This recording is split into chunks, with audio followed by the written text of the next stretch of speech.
Hey there, fellow travelers. Mark here with Wolters World. We're in Bamberg, Germany, on their nice little waterway here, their little Venice, as they like to call it.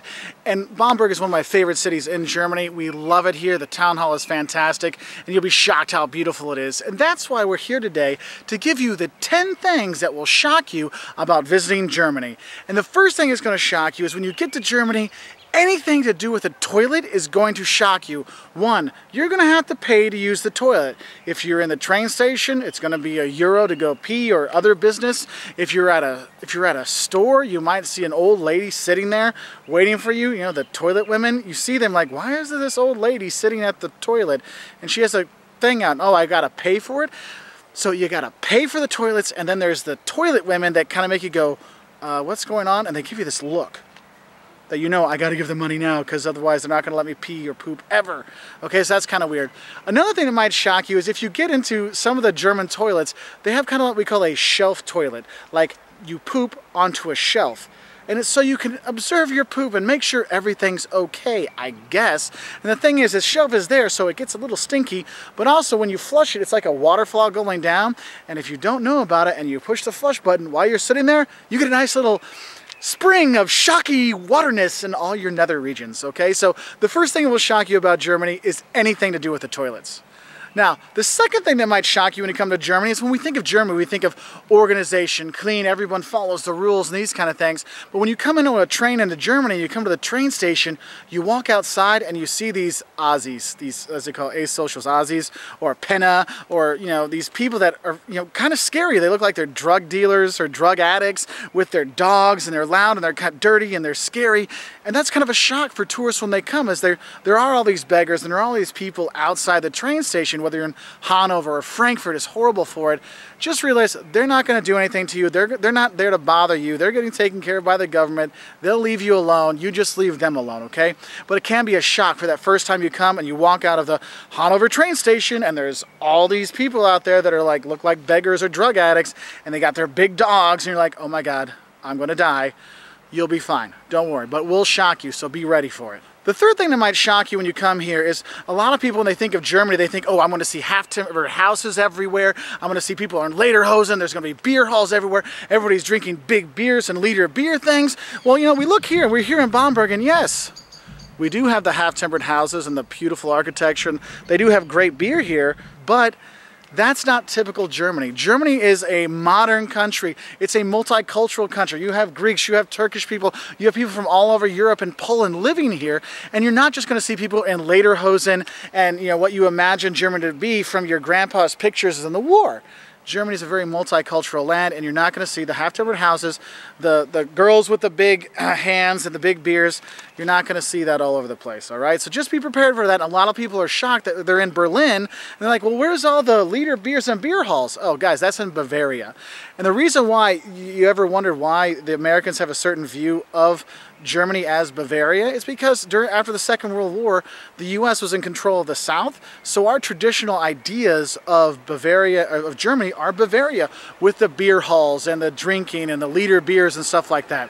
And that's what that is not what Germany is these days.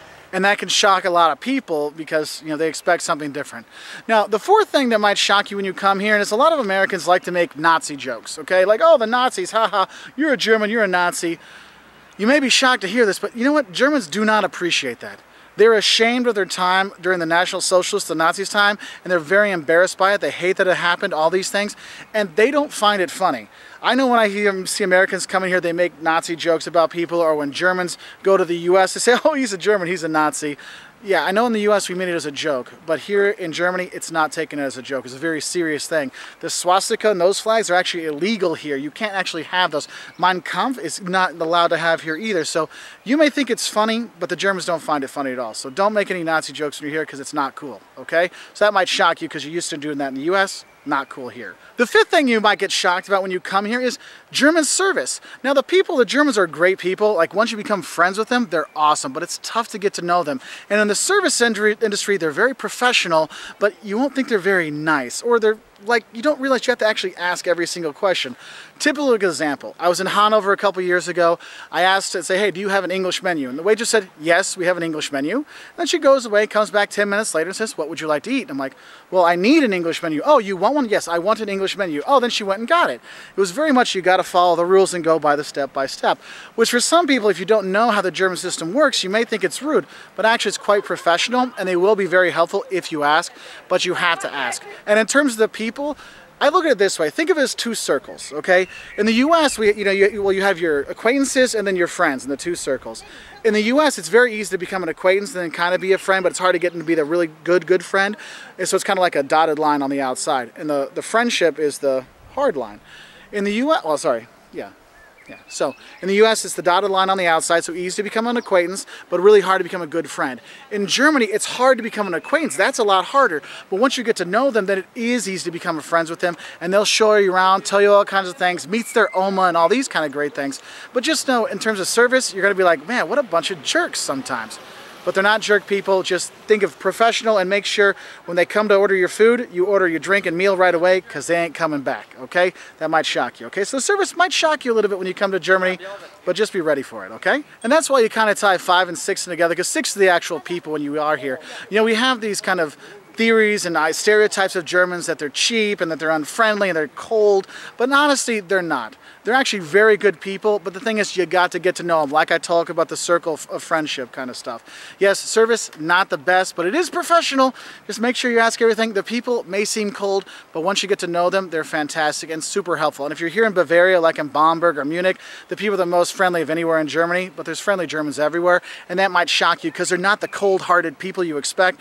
They're actually very wonderful, and that can be very shocking for people that grew up thinking that Germans are these crazy, cold-hearted people. And they're not. Now, the 7th thing that might shock you when it comes to Germany is your hotel bed, because there's a crack in the middle of it. You know, I kind of see why there's not a lot of German children, because with a crack in the bed, if you're doing things, the beds come apart. I mean, we've stayed here with our kids, and I've stayed with my parents, and we've lost children in that crack because the beds kind of separate, and boom, Caleb is falling through the middle. One time we were in Frankfurt, and my mom and dad and I were sleeping in one bed together. Well, it was a crack in the middle, and all of a sudden, whoom, Dad's gone. You're like, what the hell just happened? Look, when you get your double rooms, a lot of times it's 2 single beds pushed together, and there will be a crack in the middle. And that can be a lot of surprising for people, especially if you're coming here for your honeymoon. So just a word of warning, be careful with the beds, because that crack, I mean, you're going to lose people. Children, money, your father. I mean, these are things that have happened to us. So just be ready for that shock of, there's a crack in the bed, okay? So just be ready. The 8th thing that might actually shock a tourist when you come here is Germany. You go around, you see these high-speed trains, you see all this fancy electronics and cooler phones and anything we have in the U.S. And then you go, oh, you want to pay with a credit card? Oh, no, we prefer cash. Bargeld bitte, bar bitte. Cash is king here in Germany, and you need to be ready for it. So if you want to use remember the toilet lady in the beginning, you got to have your coins for her, okay? She doesn't take credit card. And here, credit cards being more accepted in Germany, but still they prefer cash, so be ready for it. And if you do have a credit card, make sure you have a PIN number for it as well, because you might need to put that in. The Germans, you'll see, they'll use their cards, but they have what's called an EC card, okay? It's for their banks here, it's got a little chip in it, and so they use those, okay? But most of the time, cash is king. I lived in Germany for 3 years. It was not uncommon to go to Saturn, like a Best Buy kind of store, and see people buy a $3,000 computer with cash. Okay, so be ready for that, okay? So make sure you have cash with you, because cash is more or less king here in Germany. The 9th thing that may shock you about it, or may not shock you about coming to Germany, is how much they love pork. Whether it's you're here in Franken or northern Bavaria, and they have pork shoulder, which is fantastic, or ham hocks, or maybe Schweinhaxe. Oh my God, I love Haxe. Or all the sausages that are here, whether you're having currywurst in Berlin, or Weisswurst here in Bavaria, or Nuremberger Bratwurst in Nuremberg. I mean, they love their sausage here, and it's all the time. So yes, you really will. If you go to the German restaurants, you'll have your sausages and your porks and your sauerkraut and your dumplings, and they will go all out. But remember, this is a multicultural land, so Germans don't actually eat German food as often as you'd think. That's why when you go to German restaurants, sometimes you see more tourists than you do see locals.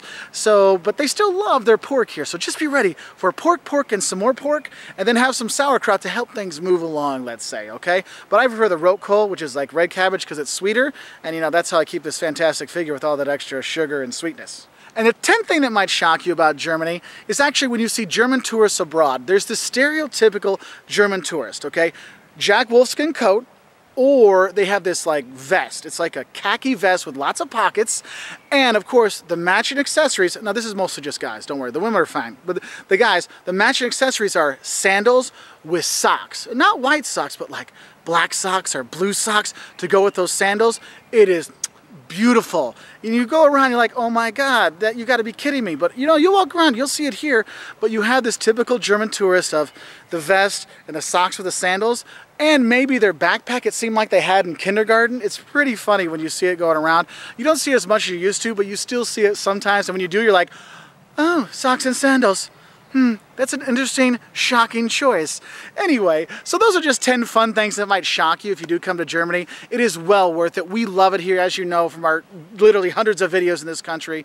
And if you want to learn more, 5 things you're loving about here in Bamberg, 5 things you love and hate about Germany, what you should eat when you're in Bavaria, or in general Germany, or what sausages you should try when you're here, check us out on our website at woltersworld.com. We're also on Twitter and Facebook and Instagram, and we really love your subscriptions and your likes and your views and your comments. So if you have things that shocked you about coming to Germany, put it in the comment section below. We'd really appreciate it. And we hope you have a great time here in Germany and Bamberg. It is super beautiful here. I'm not going to lie to you, this is my favorite city in Germany. So I'll leave you with a nice little view down the river. Have a great time, and please feel free to click that subscribe button right down there. All right. Bye from Bamberg.